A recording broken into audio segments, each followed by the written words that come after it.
আসসালামু আলাইকুম রহমতুল্লাহ। আশা করি আপনারা সকলে আল্লাহ তাআলার রহমতে ভালো আছেন। আজকের ভিডিওটিতে আমি আলোচনা করব পরকীয়া প্রতিরোধে করণীয় সম্পর্কে। তো চলুন আমরা জেনে নিই হাদিস ও কোরআনের আলোকে। পরকীয়া পারিবারিক অশান্তির কারণ। কখনো কখনো মারামারি বা খুনোখুনির মতো জঘন্যতম ঘটনাও ঘটেছে এর কারণে। আর পরকীয়ার জের ধরে ভেঙে পড়েছে পরিবার কাঠামো, ভেঙে খান খান হয়ে যাচ্ছে কষ্ট করে গড়ে তোলার সব স্বপ্ন ও স্বাদ। পরকীয়া মানুষকে ব্যভিচারের দিকে টেনে নেয়, অথচ এটি ইসলামে কঠোরভাবে নিষিদ্ধ।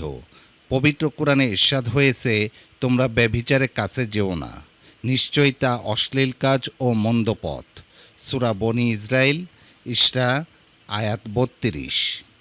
বরং পরকীয়া ব্যভিচারের চেয়েও জঘন্য পাপ। পরকীয়ার মূল উদ্দেশ্য থাকে জেনা, অবৈধ সম্পর্ক, আর তা গড়ে ওঠে সাধারণত নিকটতম কিংবা দূরবর্তী প্রতিবেশীর সঙ্গে, কখনো অফিস কলিগের সঙ্গে কিংবা পরিচিত জনের সঙ্গে। তাই রাসূলুল্লাহ সাল্লাল্লাহু আলাইহি ওয়াসাল্লাম এ বিষয়ে উম্মতকে সতর্ক করেছেন। হাদিসে এসেছে, একদিন রাসূলুল্লাহ সাল্লাল্লাহু আলাইহি ওয়াসাল্লাম তার সাহাবীদের ব্যভিচার সম্পর্কে জিজ্ঞাসা করেন। তারা বলে, এটি হারাম। আল্লাহ ও তার রাসূল তা হারাম করেছেন। তিনি বলেন, কোনো ব্যক্তির ১০ জন নারীর সঙ্গে ব্যভিচারে লিপ্ত হওয়ার চেয়ে তার প্রতিবেশীর স্ত্রীর সঙ্গে ব্যভিচারে লিপ্ত হওয়ার জঘন্য অপরাধ। সূত্র আদাবুল মুফরাদ, হাদিস নম্বর ১০২। ভিডিওটিতে পরকীয়া প্রতিরোধে ইসলামী অনুশাসন সম্পর্কে আলোচনা করা হলো। চলুন জেনে নেই। আল্লাহর ভয়। বিবাহের খুতবায় পবিত্র কোরআনের ৩টি আয়াত পাঠ করতে হয়, যা যথাক্রমে সূরা নিসা আয়াত ১, সূরা আলে ইমরান আয়াত ১০২ এবং সূরা আহজাব আয়াত ৭০ থেকে ৭১। সূত্র সুনানে আবু দাউদ, হাদিস নম্বর 2118। এই ৩ আয়াতের মূল কথা হলো আল্লাহ ভয় অন্তরে সদা জাগ্রত রাখা। গভীর আল্লাহভীতি না থাকলে পারিবারিক জীবনের এই সঙ্গীন পথ পাড়ি দেওয়া কঠিন। প্রকৃত আল্লাহভীতি মানুষকে সব ধরনের পাপাচার থেকে বিরত রাখতে পারে। বিবাহের ক্ষেত্রে সমতা বিধান। মুসলিম বিবাহের সমতা বিধান একটি গুরুত্বপূর্ণ বিষয়।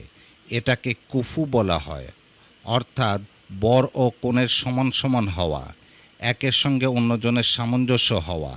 তবে সেটি প্রধানত গণ্য হবে দিন পালনের ব্যাপারে। ইমাম খাত্তাবী রহমতুল্লাহ তাই লিখেছেন, বহুসংখ্যক মনীষীর মতে 4টি বিষয় কুফু বিবেচনা করবে: দিনদারি, স্বাধীনতা অর্থাৎ আজাদি, বংশ ও শিল্প জীবিকা। তাদের অনেকে আবার দস্তুতি মুক্ত ও আর্থিক সচ্ছলতার দিক দিয়েও কুফুর বিচার গণ্য করেছেন। ফলে কুফু বিচারের জন্য মোট দাঁড়ালো 6টি গুণ। হানাফি মাযহাবে কুফুর বিচারে বংশমর্যাদা ও আর্থিক অবস্থাও বিশেষভাবে গণ্য। আয়েশা রাদিয়াল্লাহু তাআলা আনহা বলেন, রাসূল সাল্লাল্লাহু আলাইহি ওয়াসাল্লাম বলেছেন, তোমরা ভবিষ্যৎ বংশধরদের স্বার্থে উত্তম নারী গ্রহণ করো এবং সমতা অর্থাৎ কুফু বিবেচনায় বিবাহ করো, আর বিবাহ দিতেও সমতার প্রতি লক্ষ্য রাখো। সূত্র ইবনে মাজাহ, হাদিস নম্বর 1968। পরিবারে ইসলামী শিক্ষার ব্যবস্থা থাকা।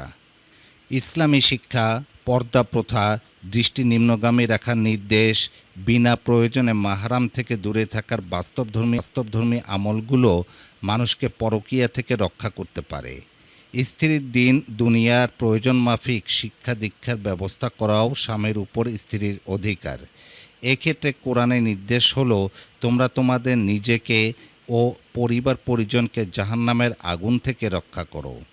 সূত্র সূরা তাহরিম আয়াত 6। পরিপূর্ণ পর্দা করা। পরকীয়া থেকে বাঁচার অন্যতম উপায় হলো পরিপূর্ণ পর্দা মেনে চলা। বেপর্দা চললে পরকীয়ার দিকে ধাবিত হয়। মুসলিম নারীর উপর পর্দা ফরজ করে মহান আল্লাহ বলেন, হে নবী, তুমি তোমার স্ত্রীদের, কন্যাদের ও মুমিনা স্ত্রীদের বলে দাও, তারা যেন তাদের বড় চাদরের অংশ নিজেদের উপর টেনে নেয়। এতে তাদের চেনা সহজ হবে, ফলে তাদের উত্ত্যক্ত করা হবে না। বস্তুত আল্লাহ ক্ষমাশীল ও দয়াবান। সূরা আহজাব আয়াত 59। প্রযুক্তির যথেচ্ছ ব্যবহার রোধ। বর্তমান প্রযুক্তির যুগে পরকীয়া অনেক সহজ। বিভিন্ন সামাজিক যোগাযোগ মাধ্যম, ফ্রি কলিং অ্যাপ ও মোবাইল ফোন এই কাজটি ভীষণ সহজ করে দিয়েছে। এখন আর কারো সঙ্গে দেখা করার জন্য গোপনে তার ঘরের পিছনে গিয়ে মশার কামড় খেতে হয় না। মুঠোফোনে ভিডিও কলের মাধ্যমে এক মুহূর্তে প্রেমিকার দেখা পাওয়া যায়। রাসূলুল্লাহ সাল্লাল্লাহু আলাইহি ওয়াসাল্লাম বলেছেন, চোখের ব্যভিচার হলো বেগানা নারীকে দেখা, জিহ্বার ব্যভিচার হলো তার সঙ্গে কথা বলা, যৌন উদ্দীপ্ত কথা বলা। সূত্র বুখারী, হাদিস নম্বর 6243।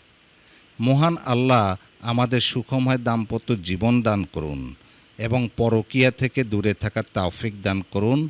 আমিন।